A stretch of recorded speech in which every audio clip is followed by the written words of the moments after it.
Cast iron case గెలిచే తీరాలి. Government మారితే వాళ్ళు పాస్ చేసిన జీవోని ఆర్బిటర్గా వీళ్ళు క్యాన్సిల్ చేస్తారా? తప్పు.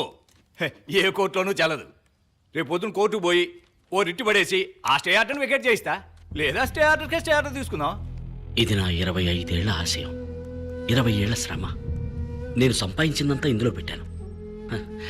ఉన్న ఇల్లు ఉన్న ఆస్తి అంతా తాకట్టు పెట్టాను. దీన్ని ఎలాగైనా మీరే కాపాడాలి. దిగులు పడకండి. అన్ని ఫైల్స్ మీద సంతకాలు పెట్టి అప్రూవ్ అయిన తర్వాతే కదా స్టార్ట్ చేశారు. నేను చూసుకుంటాను. సుందరం సార్, ఫీజు సంగతి తర్వాత చూసుకుందాం. కొంచెం అడ్వాన్స్ ఇచ్చాను మనం. ఎంత సార్? 20 lakhs. 20 లక్షల? 200 కోట్ల ప్రాజెక్ట్ కాపాడబోతున్నానుగా. బ్యాంకులోనూ డబ్బు లేదు. ఓవర్ డ్రాఫ్ట్ లిమిట్ కూడా దాటేశాను.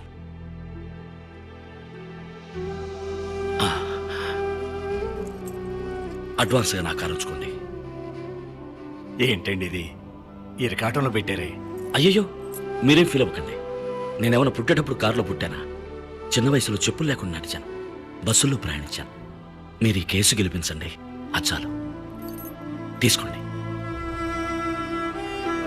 శివాజీ, నువ్వెంతో ఆశపడి కొనుక్కున్న కారు ఇది. సార్ కావాలంటే నేను డ్రాప్ చేస్తా. వద్దండి, కూల్. నాకు నడక అలవాటే. పద.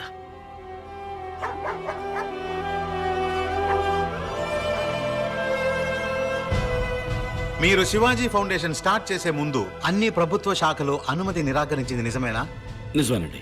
16 శాఖలకి చెందిన గవర్నమెంట్ ఆఫీసర్లకి 4 కోట్ల రూపాయలు లంచం ఇచ్చింది నిజమేనా? అబ్జెక్షన్. లంచం తీసుకోవడానికే అనుమతి నిరాకరించారు. మధ్యలో మాట్లాడకండి, మీ వాదన పూర్తి అయిపోయింది. 4 కోట్ల రూపాయలు లంచం ఇచ్చింది నిజమా కాదా? నిజమే, కానీ మినిస్టర్ ఆనందరావు అనుమతి నిరాకరించింది నిజమేనా? నిజమేనండి. వారికి 50 కోట్లు లంచం ఇచ్చింది నిజమేనా? ఇచ్చాను. That's all, Your దేశానికి Honor. మంచి జరుగుతుందన్న ఉద్దేశంతో. I was cornered, I was helpless. అప్పీల్దారుడు ఒప్పుకున్నట్టుగా శివాజీ ఫౌండేషన్ నిర్మాణానికి కావలసిన అనుమతి కోసం వేరు ప్రభుత్వ శాఖాధికారులకు లంచాలను ఇచ్చి అనేక ఇతరమైన కోరికలను తీర్చి అనుమతిని పొందినట్టుగా ప్రభుత్వం తరపున నిస్సందేహంగా నిరూపించబడింది.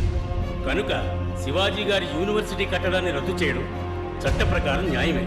ఇంతవరకు కట్టిన భవన సముదాయాన్ని కూల్చివేయడానికి ఆజ్ఞాపించవలసిందిగా ఈ ప్రభుత్వాన్ని కోర్టు ఆదేశిస్తోంది. అందుకు గాను ఏ విధమైన నష్టపరిహారాన్ని ఈ ప్రభుత్వం చెల్లించవలసింది